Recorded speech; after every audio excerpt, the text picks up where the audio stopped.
નમસ્કાર મિત્રો બનાસકાંઠાનો બદલો વાવથી। બનાસકાંઠા લોકસભા બેઠક ભારતીય જનતા પાર્ટી હારી, તેનો બદલો વાવ વિધાનસભાથી શું લેવામાં આવશે?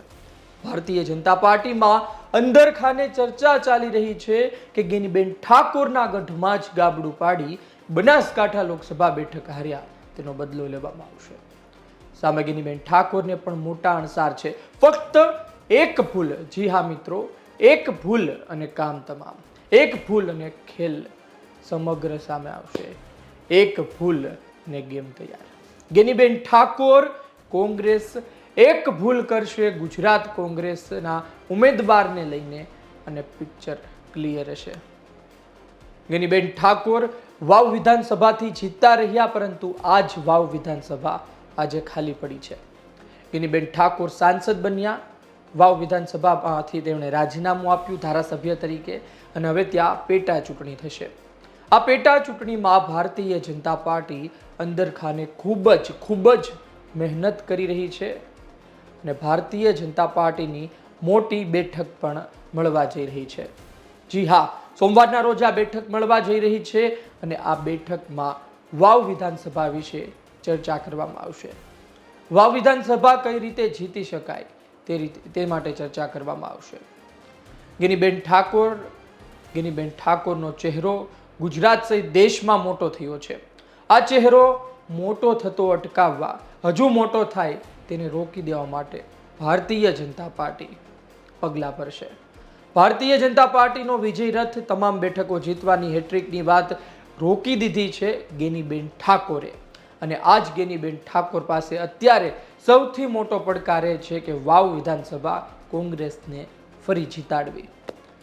કોંગ્રેસને ફરી ન જીતાડવામાં આવે તો ગેનીબેન ઠાકોરનું નાક કપાય।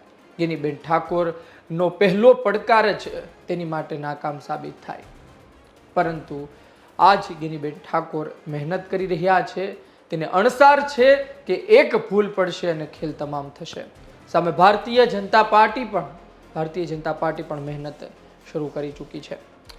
વાવ વિધાનસભા વિશે થોડું જાણી લઈએ। વાવ વિધાનસભામાં ઠાકોર સમાજ મોટી માત્રામાં રહે છે, પરંતુ વાવ વિધાનસભામાં તમે જોશો તો ગેનીબેન ઠાકોર છેલ્લા ઘણા સમયથી જીતતા હતા। હવે તેની જગ્યાએ વાત તેવી છે કે ઠાકોર ચહેરો નહીં, પરંતુ અન્ય જ્ઞાતિમાંથી આ વખતે તક આપવામાં આવશે। ગેનીબેન ઠાકોર પોતે ઠાકોર સમાજમાંથી આવે છે અને તેને ટિકિટ આપવામાં આવી લોકસભાની, અને તે જીત્યા, અને ઠાકોર સમાજને એટલે કે ગેનીબેન ઠાકોરને અન્ય સમાજે ખૂબ જ સપોર્ટ કર્યો। આ જ કારણોસર આ વખતે અન્ય સમાજને ટિકિટ આપવાની વાત ચાલી રહી છે। કયા ચહેરાઓ છે મેદાને? કોંગ્રેસની વાત કરીએ તો ગુલાબસિંહ રાજપૂત, જોકે જે બેઠક મળવા જઈ રહી છે ભારતીય જનતા પાર્ટીની, આ બેઠકમાં ક્ષત્રિય સમાજના આંદોલનને લઈને પણ ચર્ચા કરવાની વાત છે। ક્ષત્રિય સમાજનું આંદોલન સ્થાનિક સ્વરાજ્યની ચૂંટણીમાં અસર પાડી શકે છે, અને પેટા ચૂંટણી વાવ વિધાનસભાની તેમાં પણ અસર પાડી શકે છે। આ જોતા વાવ વિધાનસભામાં ગુલાબસિંહ રાજપૂતને કોંગ્રેસ આગળ કરી શકે છે। બીજું નામ છે ઠાકરસિંહ રબારી, તાલુકા પ્રમુખ છે વાવ બનાસકાંઠા, સમગ્ર જિલ્લા કોંગ્રેસ કિસાન સમિતિના પણ ચેરમેન છે, જે પ્રકાર માહિતી છે મુજબ, તો તેમને પણ મેદાને ઉતારી શકે છે। ઠાકરસિંહ રબારી સોશિયલ મીડિયામાં ખૂબ જ મોટું નામ ચાલી રહ્યું છે। રબારી સમાજમાં પણ સારું નામ છે, અને ઉપરથી ઠાકરસિંહ રબારીને તક આપવામાં આવે તો રબારી સમાજે જે ગેનીબેન ઠાકોરને સમર્થન આપ્યું લોકસભા ચૂંટણીમાં, તે સરભર થઈ શકે, તે પણ ગણિત થઈ શકે। કેપી ગઢવી પણ છે ગેનીબેન ઠાકોર સાથે ઘણા સમયથી છે, સલાહકાર માનવામાં આવે છે। લોકસભા ચૂંટણીમાં પણ તેમણે ઘણું યોગદાન આપ્યું તેવું કહેવામાં આવે છે, તો તે પણ એક રેસમાં છે। પરંતુ ઠાકોર ચહેરાને ન ઉતરવાથી કોંગ્રેસને ફટકો ન પડે, નુકસાન ના થાય, હારી ન જાય, તે પણ ડર અંદરખાને જોવા મળી રહ્યો છે। વાત કરી લઈએ ભાજપની, ત્યારબાદ હજુ પણ ચર્ચા કરીએ।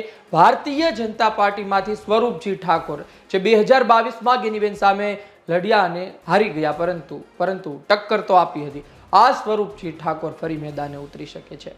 આ સ્વરૂપજી ઠાકોરની મહેનત પણ છે, શંકર ચૌધરીની મહેનત પણ છે, કારણ કે લોકસભા 2024ની ચૂંટણીમાં, બનાસકાંઠાની આ ચૂંટણીમાં વાવ વિધાનસભામાં ગેનીબેન ઠાકોરને લીડ નથી મળી। ગેનીબેન ઠાકોરથી અમુક હજાર મત રેખાબેન ચૌધરી, 1000થી પણ વધુ મત રેખાબેન ચૌધરી વાવ વિધાનસભામાં આગળ રહ્યા છે. એટલે કે વાવ વિધાનસભામાં જ ભારતીય જનતા પાર્ટીએ લીડ મેળવવા નથી દીધી.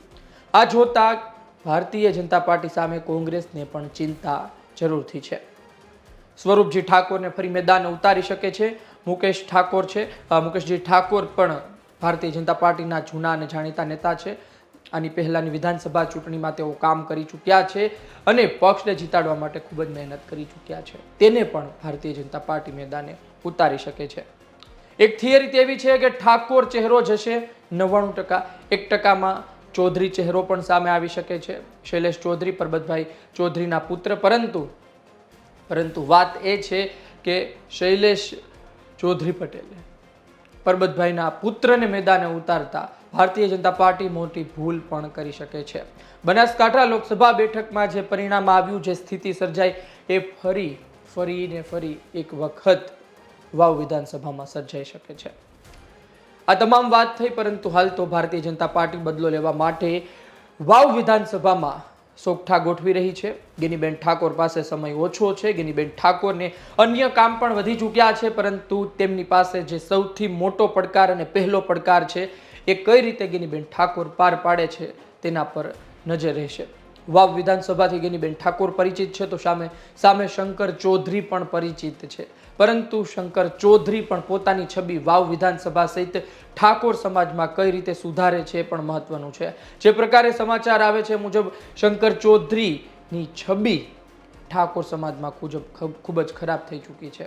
આ જોતા હવે શું થાય છે તેના પર નજર રહેશે. બનાસકાંઠા લોકસભા બેઠક ભારતીય જનતા પાર્ટી હારી, તેમાં તેમના જ ધારાસભ્ય, તેમનો જ ગજગ્રાહ પણ કારણભૂત હતો. ગેનીબેન ઠાકોરનો કેમ્પેઇન, ગેનીબેન ઠાકોરની મહેનત, ગેનીબેન ઠાકોરનો ચહેરો, તેની વાતો અને તેના સ્લોગન એ પણ મહત્વનું હતું. પરંતુ વાવ વિધાનસભામાં શું થશે? વાવ વિધાનસભામાં હજુ પણ ગેનીબેન ઠાકોર ખુલીને બહાર નથી આવ્યા, મેદાને નથી ઉતર્યા. હજુ પણ વાવ વિધાનસભાને લઈ કોઈ મોટું નિવેદન નથી આપ્યું. એટલે કે હજુ સમય છે, પરંતુ ગેનીબેન ઠાકોર કઈ રીતે સોગઠા ગોઠવે છે તેના પર પણ નજર રહેશે. આપનું શું કહેવું છે? શું ભારતીય જનતા પાર્ટી બદલો લઈ શકશે? ગેનીબેન ઠાકોરને અણસાર આવી ચૂક્યા છે, પરંતુ ગેનીબેન ઠાકોર યોગ્ય ઉમેદવાર ઉતારી શકશે મેદાને. કોંગ્રેસમાંથી યોગ્ય ઉમેદવાર કોણ? શું ગુલાબસિંહ રાજપૂત છે? શું ઠાકરસિંહ રબારી છે? શું કેપી ગઢવી છે? કે પછી અન્ય કોઈ ચહેરો ઠાકોર સમાજમાંથી જ આવશે? ભારતીય જનતા પાર્ટીમાંથી કોણ છે? મુકેશજી ઠાકોર છે, સ્વરૂપજી ઠાકોર છે, કે પછી ચૌધરી સમાજમાંથી ચહેરો ઉતારવામાં આવશે?